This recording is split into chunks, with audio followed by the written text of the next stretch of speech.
টাকনার উপরে প্যান্ট তুলতেই হবে, 5 ওয়াক্ত সালাত ফরজ, পর্দা করা ফরজ, কিন্তু তাদের ঈমান। আজকের বিষয়টি নিয়ে আলোচনা করবেন দেশের প্রখ্যাত আলেমে দ্বীন, অত্যন্ত জনপ্রিয় সুপরিচিত একজন বক্তা শেখ মাহমুদ বিন কাসিম। টাকনার উপরে প্যান্ট তুলতেই হবে, 5 ওয়াক্ত সালাত ফরজ, পর্দা করা ফরজ, কিন্তু তাদের ঈমান কান দিয়ে শোনার সাথে সাথে জীবনের উপরে প্রভাব পড়ে গেছে। কিন্তু আমরা বছরকে বছর শুনতেছি, কিন্তু এখন পর্যন্ত আমরা সেটা গ্রহণ করার মতো মেজাজ তৈরি করতে পারিনি। তাহলে নিঃসন্দেহে দুই ঈমানের মধ্যে পার্থক্য আছে। আমাদেরকে আল্লাহ সুবহানাহু ওয়া তাআলা রাসূলুল্লাহ সাল্লাল্লাহু আলাইহি ওয়াসাল্লামের সাহাবা একরামদের মতো ঈমান আনতে বলেছেন, এবং এটাকে আল্লাহ সুবহানাহু ওয়া তাআলা একটা মূলনীতি করে দিয়েছেন। যখন দেখেছেন সাহাবা একরামরা আল্লাহর পক্ষ থেকে যা কিছু আদেশ করা হয় তাই মেনে চলেন, তখন আল্লাহ পুরো পৃথিবীবাসীর জন্য এটা একটা আইন করে দিয়েছেন, ওয়াইন আমানু বিমিসলি মা আমানতুম বিহি ফাকাদ ইহতাদাউ, যেটা আপনি সূরা বাকারার 37 নম্বর আয়াতে পেয়ে যাবেন।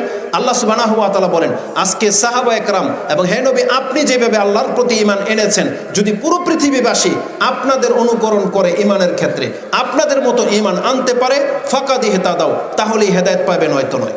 আজকে আমরা কেন ইসলাম পাওয়ার পরেও বিমুখ? কারণ আমাদের এই ঈমানের মধ্যে ঘাটতি আছে। সাহাবা একরামদের ঈমানের মধ্যে কোনো ঘাটতি ছিল না। যখনই তাদেরকে যা কিছু আদেশ করা হয় তারা মেনে নিয়েছে। নামাজ অবস্থায় বলা হয়েছে কিবলা পরিবর্তন হয়ে গেছে, জিজ্ঞাসা করার প্রয়োজন বোধ করেনি। রুকু অবস্থায় তারা ঘুরে গেছে। যেমন মদ ঢেলে দিয়েছে, যেমনটা বললাম, তারা ডুব গিলে দেখেনি।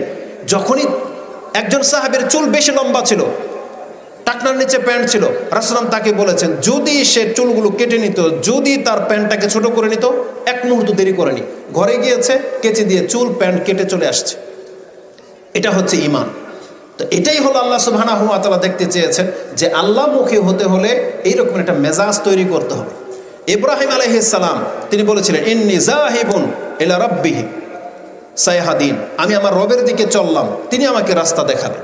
তা আমাদেরকে ওই মুখী হতে হবে যে যখন আল্লাহ এবং তার রাসূলের পক্ষ থেকে আমাদেরকে ডাকা হয়েছে, আমাদেরকে তার সাড়া দিতে হবে। কারণ আল্লাহ সুবহানাহু ওয়া তাআলা বলেছেন, ইয়া আইয়ুহাল্লাযীনা আমানু ইযা দুউ ইলাল্লাহি ওয়া রাসূলিহি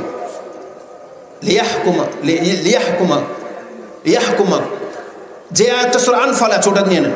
আল্লাহ সুবহানাহু ওয়া তাআলা বলেছেন, ইয়া আইয়ুহাল্লাযীনা আমানু ইস্তাজিবু লিল্লাহি ওয়া লির-রাসূলি ইযা দাআকুম লিমা ইউহয়িকুম, আল্লাহ এবং তার রাসূলের পক্ষ থেকে যখন তোমাদেরকে ডাকা হয় সেই পক্ষে সাড়া দিয়ে দাও। এটাই হচ্ছে তোমার প্রকৃত জীবন। লিমা ইউহয়িকুম বলা হয়েছে, এটাই হচ্ছে